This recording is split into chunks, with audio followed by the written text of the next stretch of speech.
Hola a todos y todas, ahora está un nuevo cuento. Este cuento se llama Carne, de la escritora argentina Mariana Enríquez, y se considera un cuento de terror.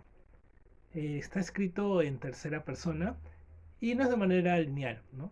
Puede comenzar por el pasado, luego el presente, el futuro y va cambiando de tiempos. En lo personal es un cuento que me gustó mucho. Considero que tiene temas muy actuales. Por más que fue escrito en 2008, tiene temas muy actuales, que es, por ejemplo, los medios de comunicación, que es el fanatismo. Y bueno, y vamos a desarrollarlo mientras voy contando la historia. Los personajes principales son tres. Dos jóvenes, que se llaman Julieta y Mariela, y Santiago Espina, que es un cantante de rock. Y todo esto ocurre en la ciudad de Mataderos. Bueno, la historia es que este Santiago Espina era un músico, un rockero, y le estaba yendo muy bien. Incluso lo veían con proyección internacional. Vendía muchos discos. Y cuando sacó su disco llamado Carne, que es como se titula el cuento, cuando sacó Carne, que era un álbum, a la gente le encantó, empezó a tener muchas visitas, se volvió muy famoso, más de lo que era. Y sobre todo él le llegaba a un público juvenil, pero en su mayoría femenino. Y bueno, muchas chicas escuchaban su música, iban a verlo, se decían las espinas, como él se llamaba, eh, como él se llamaba Santiago Espina, las chicas que lo seguían eran las espinas. Y bueno, le estaba yendo muy bien. Pero un día fue hallado muerto. Entraron a la habitación de hotel donde estaba él y era una visión bastante fuerte porque estaba cortado con gilete el brazo, sus piernas. Se había cortado, rebanado y luego se había suicidado, ¿no? Y fue una visión bastante fuerte verle a este hombre ahí. Se supo que era suicidio porque no habían forcejado la puerta, estaba todo cerrado, él estaba solo y además había una carta de suicidio. En la nota de suicidio decía, carne es comida, carne es muerte, ustedes saben cuál es el futuro. Bueno, entonces, por esta nota de suicidio supieron que él se suicidó.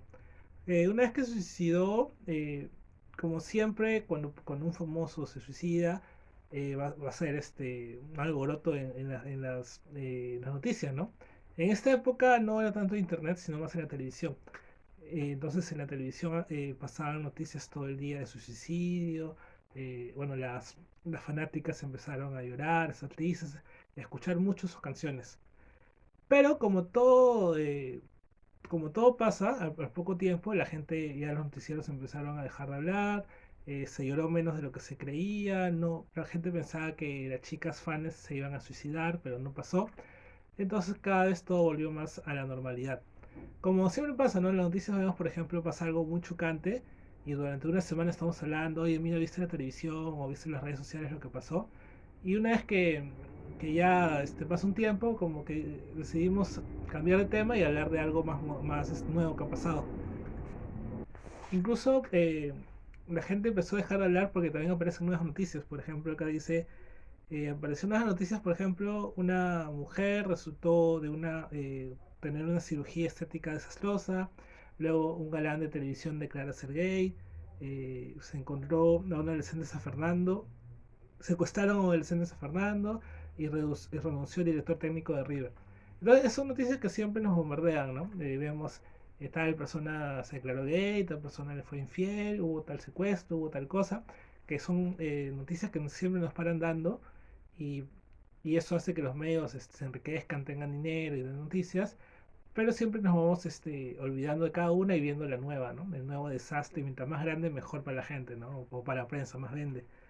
Y bueno, y así funciona hasta el día de hoy las cosas.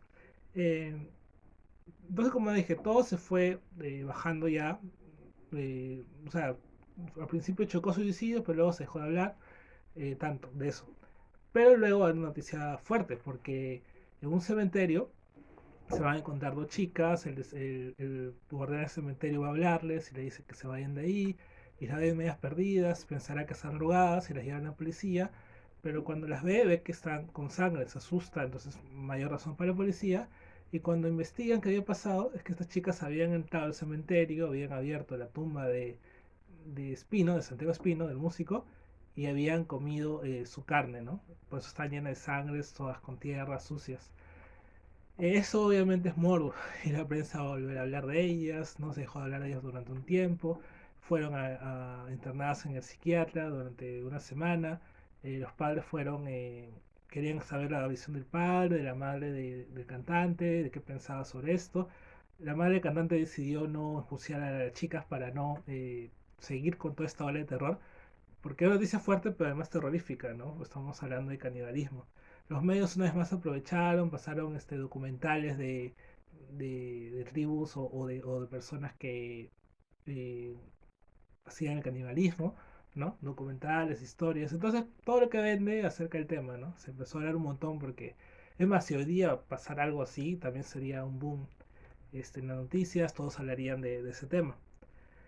Bueno, así que estas chicas que mencioné, ¿no? Julieta y Mariela, que eran las más grandes fans, incluso una de ellas tenía un tatuaje de espino aquí en el cuello, eh, fueron ya una vez que salieron del psiquiatra, se fueron a sus casas y sus padres prácticamente las prohibieron salir, ya no se les vio más.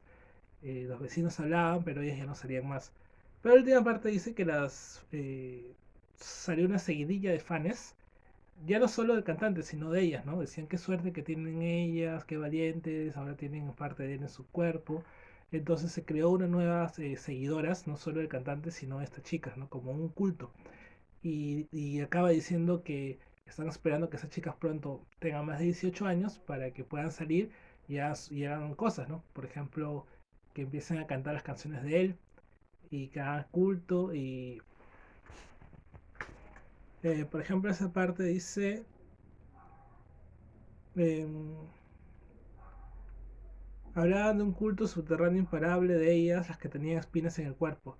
Las fans esperaban con brillantina en las mejillas, las uñas pintadas de negro y los labios manchados de vino tinto. El mensaje es, los labios pintados de vino tinto quiere decir que están simulando la sangre, ¿no? Porque ahora estas chicas que comieron carne también serían estas seguidoras que querían ser como ellas.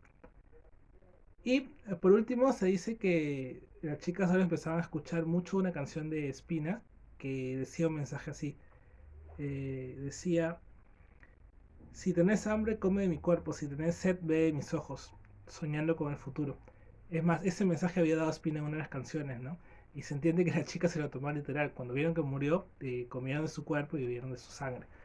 Entonces, prácticamente ese es el cuento. Y trata, como mencioné, acerca de todo, de los medios de comunicación, cómo reaccionan ante las noticias sensacionalistas, también de cuánto influye un cantante o un músico en sus fans, en sus seguidores, cuán importantes son. Y también, bueno, la juventud también se deja a veces llevar mucho por esto, ¿no? Por sus seguidores. Y bueno, y ese es el mensaje que da el cuento. Y todo dentro de una visión bastante tétrica y terrorífica, ¿no? Como suele ser Mariana Enríquez en sus cuentos de terror. Bueno, hasta acá el cuento, espero les haya gustado. Si les gustó, denle like, hagan un comentario y suscríbanse. Muchas gracias, nos vemos.